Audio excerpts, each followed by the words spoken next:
Hello, everyone. My name is Kimberly Johnson. I am a mindset shifter, a peace warrior, and a sex advocate. I do life coaching and I do sex coaching and sex advocacy here in Denver, Colorado. I am making this video, and this is the first time for me to use this mic, and it's a little phallic, I will admit, and it's quite big. But I am making this video because I really wanted to just help whoever I can help. So first, I want to say that you guys can find me at kimberlycoaching.com. You can also find me at oneyearalone.com. That's my blog. You can also find me on iTunes. I have a podcast. It's Navigating the Modern World. So with that, what this video is about is how to tell somebody you are newly dating that you have herpes. So I wanted to give a small little background. I have had herpes for 11 years now, and it has been a wild ride. I was married for most of that, and then 4 years ago, my husband at the time left me. And then the last 4 years has been me messing up a lot, making lots of mistakes, and feeling very lost, feeling lots of shame, lots of fear, and slowly learning how to navigate this new word in my life, navigate how to actually share that I have herpes.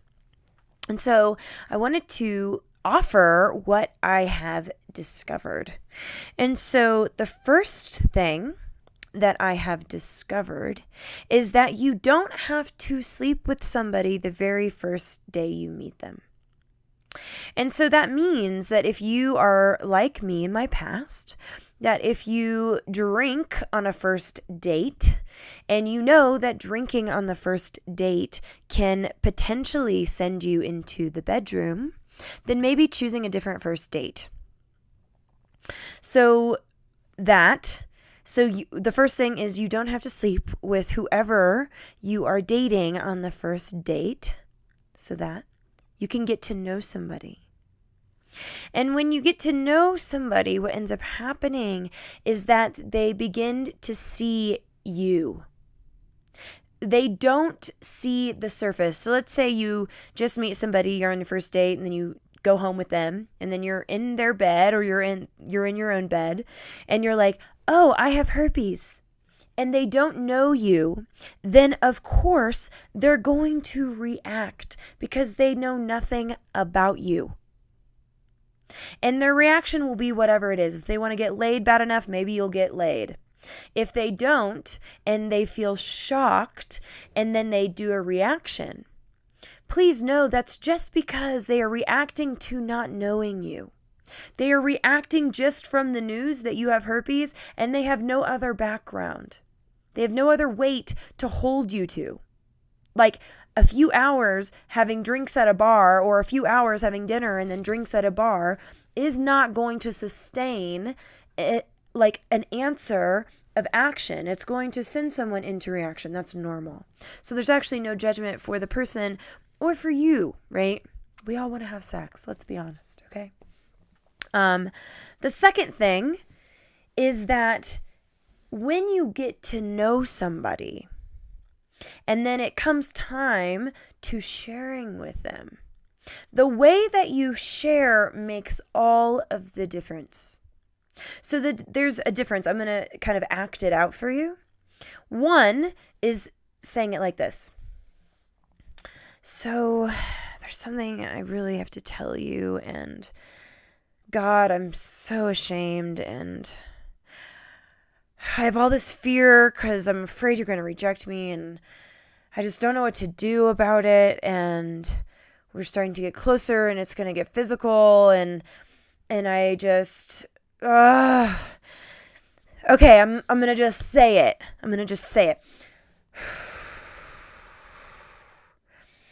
Okay, I promise I'm just going to say it. God, this is so hard. Okay, I have herpes, and I know that this might change everything about us, and you may not want to sleep with me, and this might be it. You might want to end it, and if that's how you feel, then okay. Right? That's one way. Or there's another way.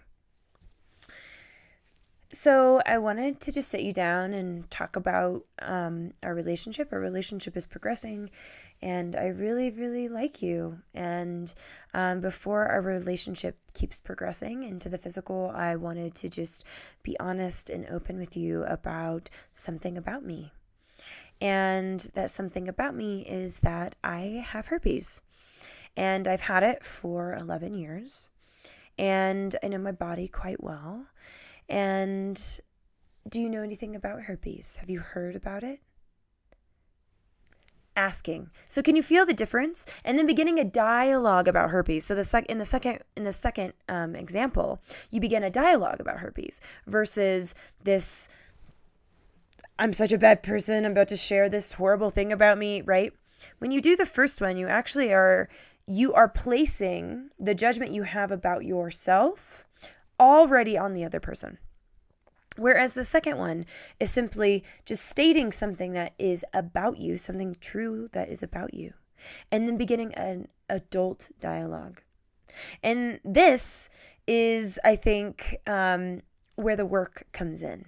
If you notice that you do the first, it is simply that you yourself need to look at that you have herpes and come to an acceptance in terms that you have herpes, and learn to love yourself and learn to know the truth about who you are. You are not herpes. Just like somebody who loses a leg somehow is not an amputee. The circumstances in our life do not actually define who we are. They are just circumstances in our life. And in fact, I've spent years working on this for myself, which is why I have brought it into my coaching and have started sex coaching.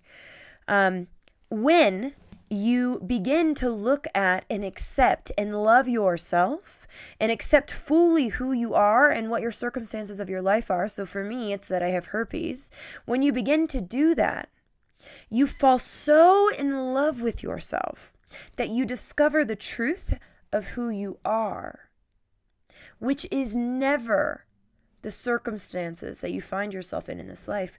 Who you are is far beyond anything that will present itself in your life on this planet.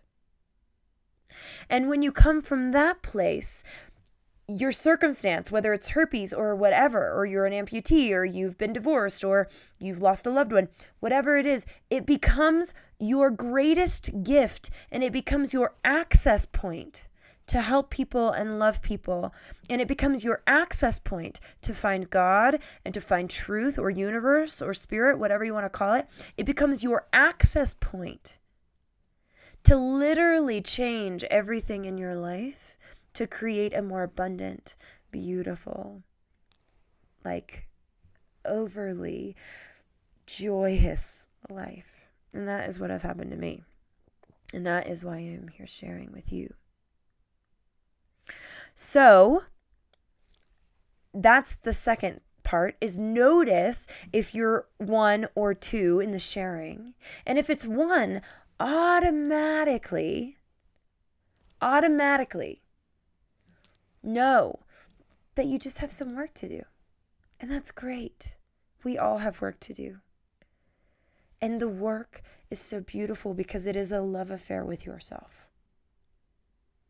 And if you're 2 and you're just sharing, then I want to take it even further, and I want to share what maybe to do when you have an outbreak. So herpes has been the greatest gift of my life. It has literally taught me how to be honest. And it has taught me how to be vulnerable. And it has taught me how to love myself and know that I deserve the same love back. And so I'm dating somebody, and I had my first outbreak. So every time I get sick, if I get like a flu or a cold or something, I always have an outbreak, because it's a virus and your immune system goes down. And so then, seems pretty normal. And so that's what happens to me. And so I had my first outbreak in this relationship since we've been physical. And he, of course, knows I have herpes and all of the things, but it's the first outbreak. And so I wanted to share what I did. And I hope that this inspires somebody. But what I did is we were at his place and things were getting a little hot and heavy. And I just, I engaged in the hot and heaviness and loved it. And then I just very calmly said, before it goes any further, I want to show you something. And what I did is I proceeded to take off my pants and I showed him the sore. And I showed him and he looked at it and he began asking questions. And then we had this beautiful dialogue. And it was honestly, this beautiful moment of connection. It was this beautiful moment of where I had some fear and I noticed, am I going to tell him? Are you going to say anything? Are you going to just pretend like you don't want to get physical? And what I noticed is that I simply moved through my fear. I felt the fear. And I boldly just went into that this is a part of me and I want to share all of who I am with you. And this is a part of who I am in this bodily form. And we just had this beautiful dialogue, and honestly, it didn't change much. In fact, I feel closer to him, and I just want to squeeze him right now. So if you're watching this or you ever watch this, squeeze. So what I want to encourage anyone who's listening to this or watching this is that you can also practice, talk to people that you love and that know these things about you and practice on them. Talk to them about it. And if you notice that you're so scared and that you have all this shame and this fear built up, practice self-love. And if you don't know how, hire somebody or ask or get some support. That's why I started doing sex coaching, is because I knew that if I had felt the most intense shame and fear I have ever felt around this conversation, that other people must be feeling the same. And if you want to work with me. I would love it. I work with people all over the world. I'm in Denver, Colorado, but I work with people all over the world, learning how to talk about sex, learning how to accept themselves, learning about what even herpes is in their own body. A lot of people don't even know. A lot of people have no idea how to communicate about this, and that is so normal because nobody is talking about it. So let's talk about it. The statistic right now is 1 in 6 people have herpes. 1 in 6 people. That's a lot of people. So let's break the stigma. Let's begin having honest conversations, and let's change the conversation. Let's be bold and courageous, and us together we can make it where herpes doesn't have to be spreading rampantly because people know how to communicate. And herpes doesn't have to be something shameful. Herpes can be a gift. Herpes can be a way that you connect with another person, a way that you learn honesty, a way that you learn self-love. It can be the greatest spiritual gift of your life if you let it. Okay, you are amazing. I hope to hear your comments. I hope to hear all of the things that you could ever want to share, that you just please share with me. You can share below. You can share with me at KimberlyEliseJohnson@gmail.com. Elise is spelled ALLYSE. KimberlyEliseJohnson@gmail.com, and Kimberly's just LY. You can also find me on KimberlyCoaching.com or on my blog, oneyearalone.com. Please, you are amazing. You are whole. You are complete. Nothing in this outer world will ever define you unless you let it. Who you are is far greater and more profound than we can ever even wrap our minds around. Bless you. See you soon.